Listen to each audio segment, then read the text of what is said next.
Good afternoon, everyone, and welcome. Thank you for coming to Voices of the Post-Deployment Health Crisis. My name is Dan Sullivan. I'm president of the Sergeant Thomas Joseph Sullivan Center.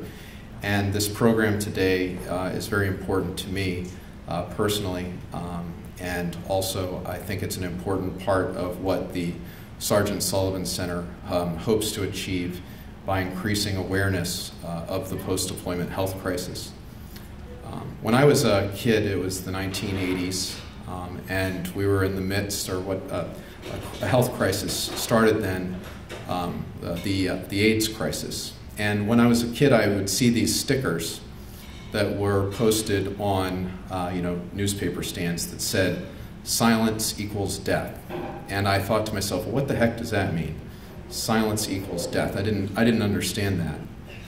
Now, years later, after watching my own brother, Tom Sullivan, for whom the organization we formed is named, die slowly of an illness, die slowly in isolation, an illness not AIDS, but something he didn't understand and couldn't speak about, lacked the language and the words to speak about it. And he suffered and he died, and we all watched him die, feeling like we were the only ones. Now, after a year of work through the Sergeant Sullivan Center, we know we're not alone. We know that there are many. We know that there are thousands who suffer from post-deployment illness.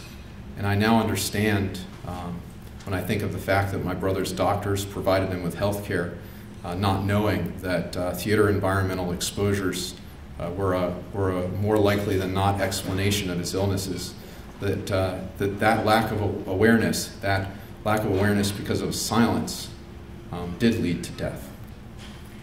And so today what I hope we can do is replace that silence with a voice and begin to articulate in the voices of those of us who have gone through it the true meaning of post-deployment illness, what it feels like, what it is, and then as we listen to this voice, the sound of that voice will become life, and that life will bring hope.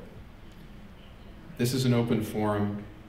This is a time for where we've invited people from all around the country to come forward and speak and tell their true stories in their own words. There's no requests. We've not edited or censored any of the language. There may be graphic descriptions of illness because these post-deployment illnesses that people suffer are awful, and I don't want to censor it. So just want to just issue that warning that this may not be suitable for all audiences, but it will be meaningful, and the message we bring today is a message of hope.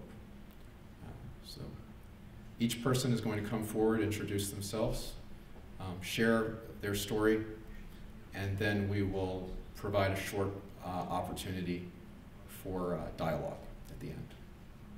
Thank you very much.